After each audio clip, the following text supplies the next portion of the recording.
La matinale de Radio Classique avec David Abiker. 7h40, le temps de retrouver Christian Macarian pour l'Écho du Monde. Bonjour Christian. Bonjour David. Hier, le nouveau guide suprême s'est exprimé pour la première fois à travers une déclaration lue par une présentatrice de la télévision iranienne, et il a juré de faire payer le prix fort aux Américains alors que le blocage du détroit d'Ormuz se poursuit. Faut-il penser que les États-Unis sont en difficulté ? Alors, les éléments se conjuguent et s'additionnent. Il ne faut pas faire de salade russe et tout confondre, mais il est certain que le front s'obscurcit pour Donald Trump et pour les forces américaines, non pas parce que les forces américaines ont essuyé des revers, ce n'est pas le cas, mais parce que la difficulté est plus grande que prévu. En clair, on découvre qu'il y a eu une certaine impréparation américaine et parallèlement une très forte préparation iranienne, même une préparation à la défaite, car l'Iran est défait, que les choses soient claires. L'Iran est pulvérisé. Ses capacités militaires sont anéanties en très grande partie. Ça n'empêche pas une capacité de nuisance à travers les mines, à travers les frappes sur les usines de dessalement, sur des installations éventuellement pétrolières chez les voisins. Bref.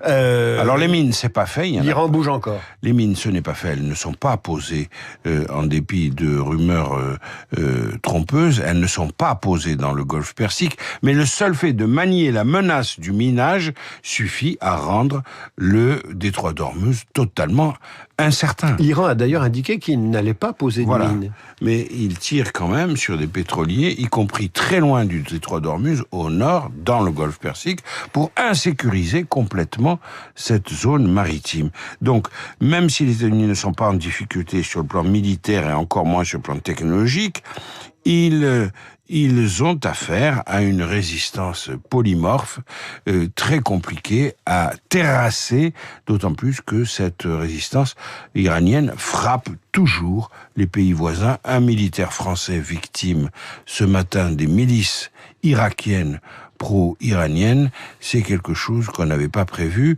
et évidemment, l'Iran joue l'extension du conflit. Et quand la milice ne revendique pas, mais annonce que les intérêts français dans la région pourraient être ciblés, cette fameuse milice irakienne, est-ce qu'il faut la prendre au sérieux ? Est-ce que le régime iranien prend à son compte les menaces de cette milice irakienne ? Il faut prendre totalement au sérieux cette affaire-là. D'ailleurs, l'Italie a évacué la base militaire dans le Kurdistan irakien, où les Français se trouvaient aussi, puis c'est une base militaire qui forme les troupes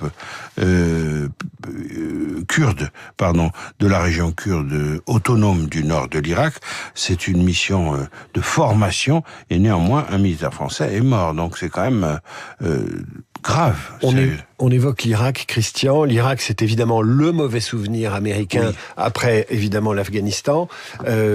C'est pas le meilleur terrain de manœuvre pour les Américains, le Moyen-Orient. Non, le Moyen-Orient n'a pas réussi aux Américains depuis 1945.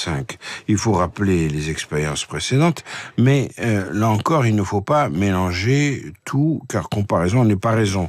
En 1991, en Irak, George H.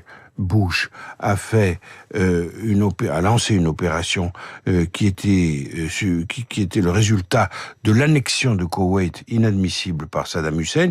C'était donc fondé en droit. En 2003, George W. Bush, le fils de George H. Bush, a entrepris une action sans mandat de l'ONU. On sait ce qu'il en a été. Le résultat principal, c'est un renforcement de l'Iran via l'émiettement de l'Irak. Et puis en Libye, il y a eu une autorisation de l'ONU qui, malgré tout, s'est terminée par le démantèlement de la Libye et une situation extrêmement chaotique jusqu'à aujourd'hui. Donc, contrairement à ce que dit par exemple Dominique de Villepin, le fait d'avoir un mandat de l'ONU ne rend pas l'opération systématiquement plus réussie. La preuve, la Libye. Christian Macarian pour l'Écho du Monde.